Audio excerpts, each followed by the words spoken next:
Sarah Parker was 36 years old when one small party gift shattered a secret buried for 39 years. It happened during her grandparents' 60th wedding anniversary in June. More than 200 relatives filled St. Andrew Community Hall with laughter, loud music, and endless conversations. Sarah stood beside the gift table arranging decorations because she always ended up organizing everything. Then her energetic cousin Jennifer suddenly grabbed the microphone. "I brought gifts for everybody," she shouted. Someone laughed and yelled, "Please tell me it isn't another candle." Jennifer grinned and pointed at small boxes sitting on every table. "DNA kits," she announced proudly. The room exploded with laughter. Sarah smiled and picked one up. Across the room, her grandmother Rose smiled too. But for 1 second, Sarah noticed Rose gripping her chair tightly. That tiny reaction disappeared quickly, but Sarah saw it. Sarah stared at her grandmother a little longer. Nobody else noticed anything unusual.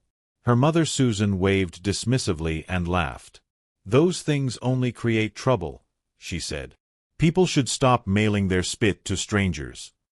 Sarah's father David quietly walked toward the drinks table without saying a word. Grandfather Henry sat beside Rose in his wheelchair, silent as usual. Sarah leaned toward her husband James. "Did you see Grandma?" she whispered. James frowned. "See what?" Sarah shook her head. "Nothing." Suddenly James pointed toward the dessert table and laughed. "Your daughter is committing crimes again." Sarah turned and saw 4-year-old Sophie stuffing cookies into her dress pocket. "Sophie!" Sarah shouted. Sophie froze instantly. "Only one cookie." Sophie slowly held up 2 fingers. James laughed. Sarah laughed too. But Rose kept glancing at those DNA boxes. Welcome to a place where stories of quiet strength come to life. Stories of women who faced betrayal, drew firm boundaries, and chose to walk away on their own terms. If you're new here, drop a comment below, subscribe, and join us for stories that stay with you long after they end. The Parker family had always lived near each other in Columbus, Ohio. Family meant everything there. Henry built a successful hardware store years ago, but Rose controlled almost everything else. Rose decided where holidays happened, who sat beside whom, and who was invited. Nobody argued with her. Not Susan. Not David. Not anyone. Sarah often joked with James, "Grandma doesn't make suggestions. She gives commands." James once laughed and said, "I'm pretty sure world leaders ask permission more often than Rose." Sarah handled taxes, insurance papers, and family documents because she was good with numbers. She became everyone's problem solver. Yet family gatherings often stung. Susan proudly introduced everyone else's accomplishments. "Jennifer works in media," she'd say. "Jake is becoming a lawyer." Then she'd point at Sarah and simply say, "Sarah's here too." Sarah always smiled anyway. There was something else Sarah rarely admitted. She looked different from everyone else. Her father's family had shorter builds and darker eyes. Her mother's side had softer faces and round cheeks. Sarah somehow matched neither side. One evening James looked at her while folding laundry and joked, "Half your face came from a mystery person." Sarah laughed and threw a towel at him. "Very funny." James raised his hands. "No, seriously. Those cheekbones belong to somebody else." Sophie had inherited those same features too. Sarah remembered staring into mirrors as a child wondering why she looked different. At 8 years old she sat on Susan's lap and asked, "Mom, why don't I have brothers or sisters?" Susan smiled softly and brushed her hair back. "God only gave us you, sweetheart." Sarah believed those words for 28 years. 11 weeks after the anniversary party, Sarah sat alone in her kitchen staring at her laptop. Sophie was asleep upstairs while James watched baseball in the living room. A cup of tea beside her had already gone cold. "You coming to bed?" James shouted. "Soon," Sarah answered. She clicked through her DNA results without much interest. Family origins. Percentages. Nothing special. Then she opened the relatives page. Her eyes moved slowly down the screen. Cousins. distant relatives, unknown names. Then her entire body froze. One line sat in front of her. Leonard Miller, full sibling. Sarah blinked hard and refreshed the page. It stayed there. 50% shared DNA. Full sibling. Not cousin. Not half-sister. Full. Sarah whispered, "No." From the living room, James called, "Everything okay?" Sarah stared at the screen and quietly replied, "I don't know." Sarah did not sleep that night. She sat at the kitchen table long after the baseball game ended. James walked in rubbing his eyes. "You're still awake?" he asked. Sarah quickly lowered the laptop screen. "Yeah, just tired." He studied her face for a moment. "Sarah, what happened?" She opened her mouth, then closed it. How could she explain something she barely understood herself? After James went upstairs, she reopened the laptop and stared again at the name, Leonard Miller. A full sister. Not possible. She was an only child. She had always been an only child. Around 3 in the morning she whispered into the empty kitchen, "Who are you?" The screen gave no answer. The next morning Sarah did something strange. She did not call Susan. Most people would have demanded answers immediately. Sarah did not. She worked as an accountant. Years of auditing had taught her something important. Never warn people before checking the records. Stories changed once people knew questions were coming. So instead of calling her mother, Sarah called a forensic genealogist named Dr. Michelle Carter. 2 days later Sarah sat inside a small office surrounded by files and books. Dr. Carter adjusted her glasses. "Tell me exactly what happened." Sarah slid printed DNA reports across the desk. "I found a full sibling nobody has mentioned in 36 years. Dr. Carter looked at her carefully. "And what do you think you'll find?" Sarah answered quietly, "The truth." That same afternoon Susan called unexpectedly. Her voice sounded cheerful. Too cheerful. "Sarah, did you ever do that DNA kit Jennifer gave everyone?" Sarah froze. "Not yet," she lied. Susan laughed softly. "Good. Honestly, those things create trouble." "Trouble?" Sarah stared through her office window. "Why?" she asked casually. Susan paused. "Because families don't need strangers telling them who they are." The sentence sat heavily in Sarah's chest. After hanging up, she opened the Notes app on her phone and typed, "Mom called suddenly. Asked about DNA test. Sounds nervous." Sarah stared at the words for a moment. Then she locked her phone. Something was wrong. Deeply wrong. 3 weeks later chaos exploded across the family. Jennifer called Sarah while crying uncontrollably. "Sarah, something's wrong." Sarah sat upright instantly. "Jennifer, breathe." Jennifer sniffed loudly. "My DNA results say Uncle David shares more DNA with me than my own dad."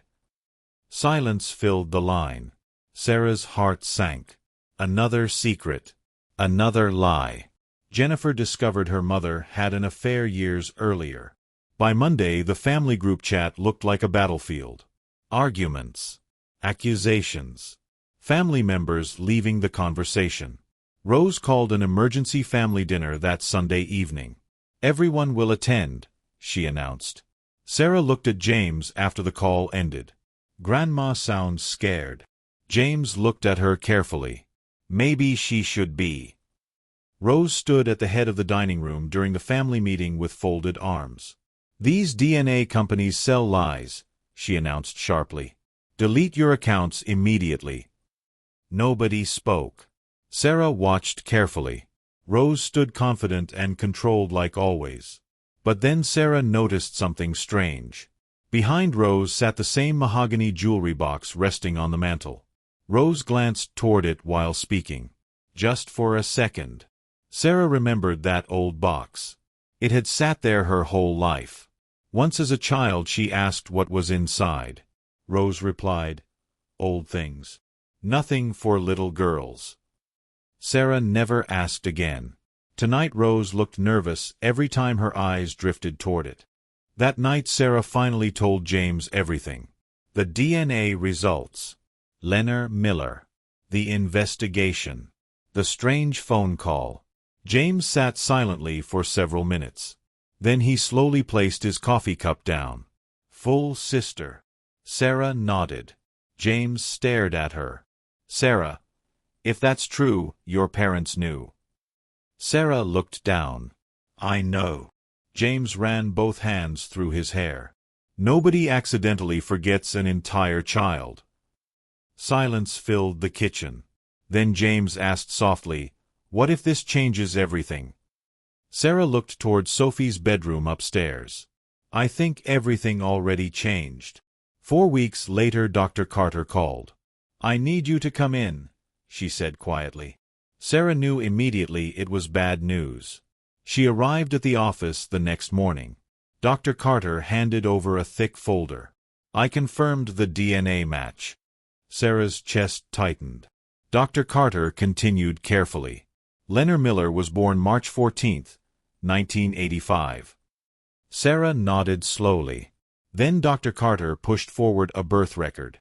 Sarah read the names once, twice, then again. Mother, Susan Parker. Father, David Parker. Sarah stopped breathing. No, she whispered. Dr. Carter looked at her sadly. Sarah, Leonard is your biological sister. Sarah felt dizzy. Her hands trembled while turning pages. Then Dr. Carter spoke again. There's more. Sarah looked up slowly. Dr. Carter slid another photocopied hospital record toward her. 2 names sat there. Baby girl Parker A. Baby girl Parker B. Sarah stared blankly. No. Dr. Carter nodded gently. Susan didn't give birth to one baby that night. Sarah looked up with wide eyes. Twins. Dr. Carter lowered her voice. Yes. The room suddenly felt too small. Too quiet. Sarah sat frozen. Leonard was not simply her sister. Leonard was her twin. Sarah sat in her car afterward, gripping the steering wheel tightly. Twin. The word echoed through her mind repeatedly. 36 years. 36 birthdays. 36 Christmas mornings. 36 years believing she was alone. James opened the passenger door when she finally got home. One look at her face and his smile disappeared. Sarah? He asked softly. She looked at him with tears in her eyes. I had a twin. James stared. What? Sarah started crying. I had a twin sister this whole time. James pulled her into his arms while she shook uncontrollably. For the first time since this started, Sarah cried. Later that night, Sarah sat in bed staring at the investigation folder.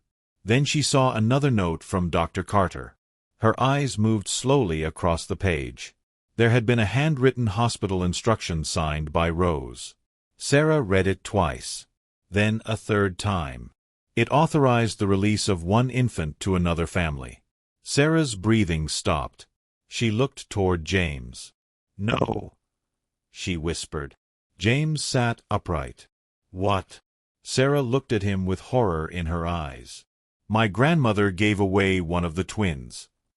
Silence filled the room. James whispered one sentence. Dear God. Sarah barely slept that night. She kept rereading the hospital report while James sat beside her. Around midnight he finally asked, Why would Rose do something like that?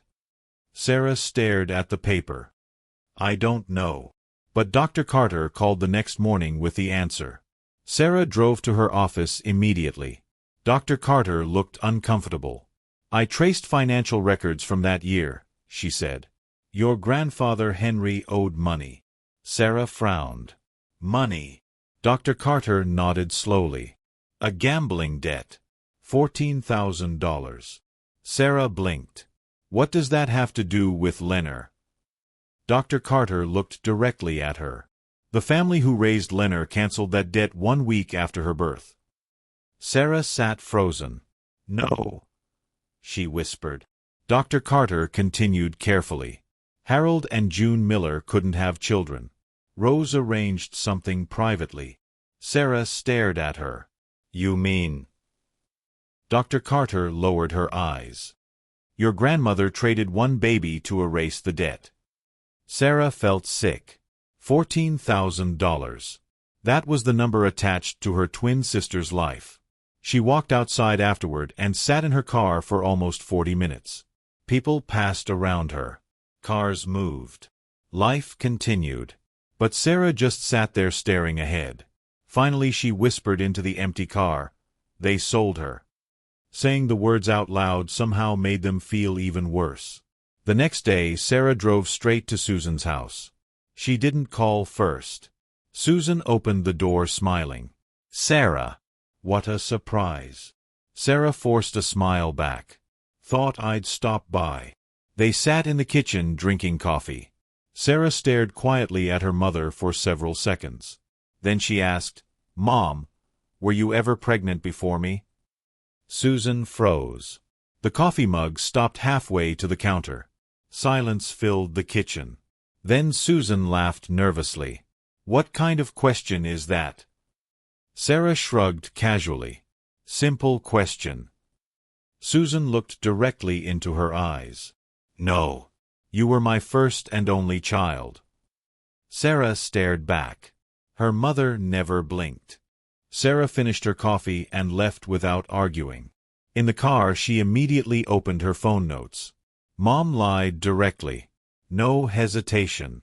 She stared at the sentence. Then another memory returned suddenly. 8-year-old Sarah sitting on Susan's lap asking why she had no brothers or sisters. God only gave us you. Sarah gripped the steering wheel harder. For 28 years she believed that answer. 28 years. She closed her eyes and whispered bitterly, You practiced that lie your whole life. 2 days later Sarah visited David. He stood in the garage organizing tools. He always did that when nervous. Sarah remembered seeing him sort screws before holidays, doctor visits, and stressful family dinners. Hey, kiddo, David smiled. Sarah leaned against the workbench casually.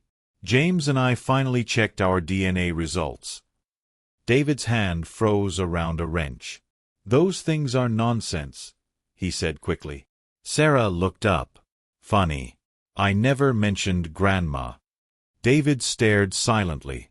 Then he looked away. Sarah watched his shaking hands. She didn't need more. The truth had already spoken. At home, Sarah created a folder on her laptop named Audit. Inside she added DNA reports, hospital records, notes, and timelines. She even created a spreadsheet. Column 1. Family member. Column 2. Knew the secret? Column 3. Evidence. Rose. Confirmed. Susan. Confirmed. David. Confirmed. Sarah stared at the screen. 3 people. 39 years. 1 lie. James walked in and looked over her shoulder. You're auditing your family? Sarah nodded quietly. James sighed. Honestly? That's terrifying. Sarah looked back at the spreadsheet. No, she said softly. What's terrifying is what else I haven't found. Jennifer called again a few days later. She sounded exhausted. Everything's falling apart, she whispered. Her own DNA discovery had destroyed her parents' marriage. Then she mentioned something unexpected. The estate lawyer contacted Dad. Sarah sat upright. Why? Jennifer sighed. Great-Aunt Helen's will. Remember?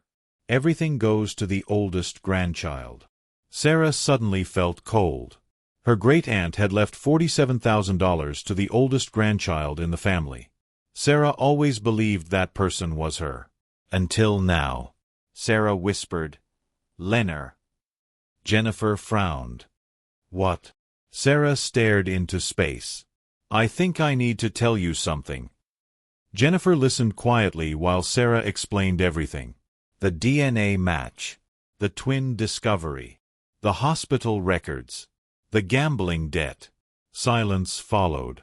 Finally Jennifer whispered, Sarah, your twin? Sarah nodded even though Jennifer couldn't see her. Yes. Another pause. Then Jennifer said softly, "What do you need from me?" Sarah blinked. "That's it." Jennifer sighed. "Sarah, this family has lied enough." Sarah closed her eyes. For the first time in weeks, someone stood beside her without questioning her. "Thank you," she whispered. A week later, Dr. Carter called again. "I found another hospital document." Sarah drove there immediately. Dr. Carter slid over another photocopy. Sarah read slowly. Then her entire body went cold. At the bottom sat a handwritten nurse note. "Second infant removed from room at 11:47 p.m. per family request." Sarah stared at the page. 11:47 at night. After visiting hours. After the hallways emptied. Sarah imagined nurses quietly carrying her sister away while her mother stayed behind. Tears filled her eyes. "They waited until everyone left," she whispered. Sarah sat in her car afterward, shaking uncontrollably. James came outside when she reached home. "Sarah?" he asked. She handed him the report silently. James read it carefully. His face slowly changed. "Oh my God." Sarah looked away. "They carried her out while Mom stayed there with me." James sat quietly beside her in the garage. Finally he whispered, "We need to find Leonard." Sarah had already searched online days earlier. Leonard Miller worked as a registered nurse in Dayton. Sarah had stared at her online profile for nearly an hour. The first time she saw Leonard's photo, her heart nearly stopped. Same eyes. Same smile. Same cheekbones. Same head tilt. Sarah felt like she was staring into a mirror. She whispered to herself, "That's me." James looked over her shoulder. Then he slowly sat down. "Sarah," he whispered, "you two look exactly alike." That same week, Rose announced another mandatory family dinner. Officially, it involved trust discussions. Unofficially, Sarah knew better. Rose wanted control back. During dinner, Rose stood and adjusted her glasses. "This family is under attack," she declared. "These tests have damaged us." Sarah watched quietly. Then Rose added, "People have been contacting outsiders." Her eyes locked directly onto Sarah. Jennifer looked toward Sarah nervously. Sarah remained silent. But behind Rose sat that old jewelry box again. Closed. Waiting. 2 days later, Sarah visited Henry. He sat by the window watching birds outside. Sarah sat beside him quietly. Finally she whispered, "Grandpa, I know about Leonard." Henry closed his eyes. Tears slowly rolled down his cheeks. He didn't deny it. Didn't ask questions. He simply whispered, "I know." Sarah stared at him. "Who else knows?" Henry looked down sadly. "Rose. Susan. David." Silence followed.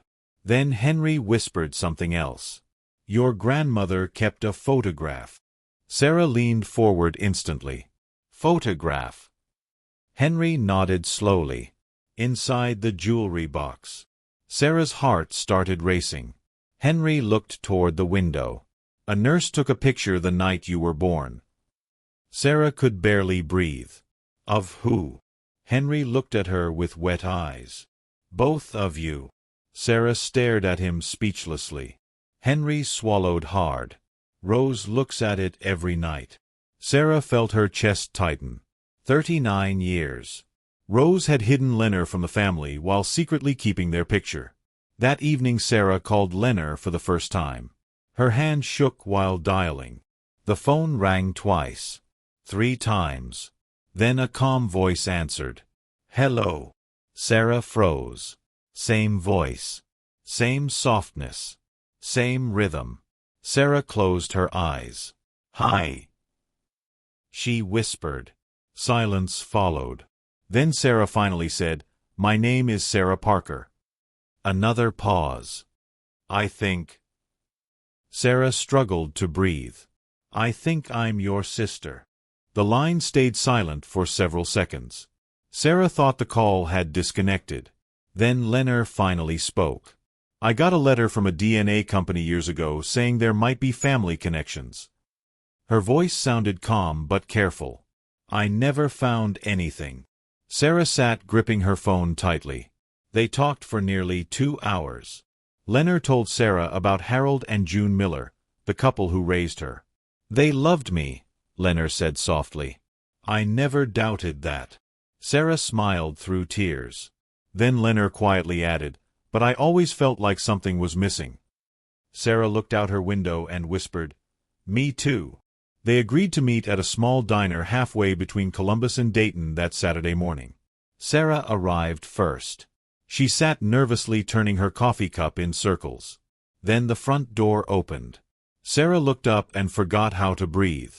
Leonard stood there staring back. Same height, same eyes, same smile, same face. Leonard slowly tucked hair behind her left ear. Sarah did that too. Neither woman moved for several seconds. Finally Leonard smiled nervously. Well, she whispered, I guess we didn't really need a DNA test. Sarah laughed. Then she cried. Then Leonard cried too. Later that week, Sarah invited Leonard to Rose's family dinner.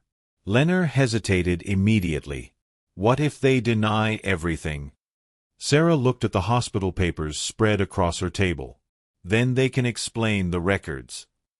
Jennifer helped make sure everyone attended. Sunday evening arrived. Rose sat at the head of the table exactly like always. David poured drinks nervously. Susan avoided eye contact. Henry sat quietly beside the window. Sarah placed a folder beside her chair. Inside sat DNA reports, hospital files, and photocopies. Rose began speaking. This family needs unity. Sarah looked toward the jewelry box sitting on the mantel and thought, not tonight. Sarah stood slowly. The room became silent. She placed the documents onto the table one by one. DNA reports, birth records, hospital forms. Nobody spoke. Then Sarah looked directly at Rose. Grandma, I know about the photograph. Rose's face lost color instantly. Sarah walked toward the mantel and picked up the jewelry box. Don't touch that, Rose snapped. Fear filled her voice. Sarah opened the latch anyway. Inside sat jewelry and one faded Polaroid. Her hands trembled as she turned it over. 2 newborn girls wrapped together in a hospital blanket. Written on the back, Parker Twins, March 1985. The room fell completely silent. Susan suddenly broke down crying. I was only 20, she shouted. Rose told me this was the only way. Voices exploded around the room. Jennifer stared at Rose in disbelief. David looked down at the floor. Then the doorbell rang. Nobody moved. Sarah smiled faintly. I'll get it. She opened the front door. Leonard stood there wearing a white blouse and jeans. Rose looked up and gasped. Susan covered her mouth. David stepped backward. Leonard walked slowly into the room and looked around at every face. Then she looked directly at Susan. Hi, she said softly. I'm Leonard. Tears filled her eyes. I think I'm your daughter. 3 months later, the family looked completely different.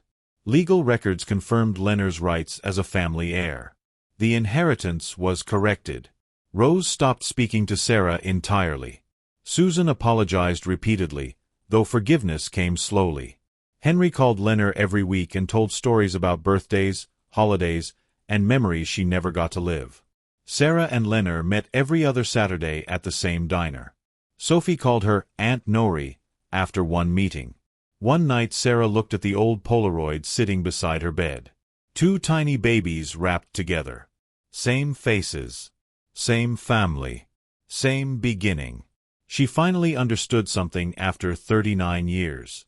The truth never destroyed her family. The lies did. And some secrets survive for years, but eventually the light finds them. If this story made you think about the questions you've been scared to ask, maybe that's your sign to stop ignoring them.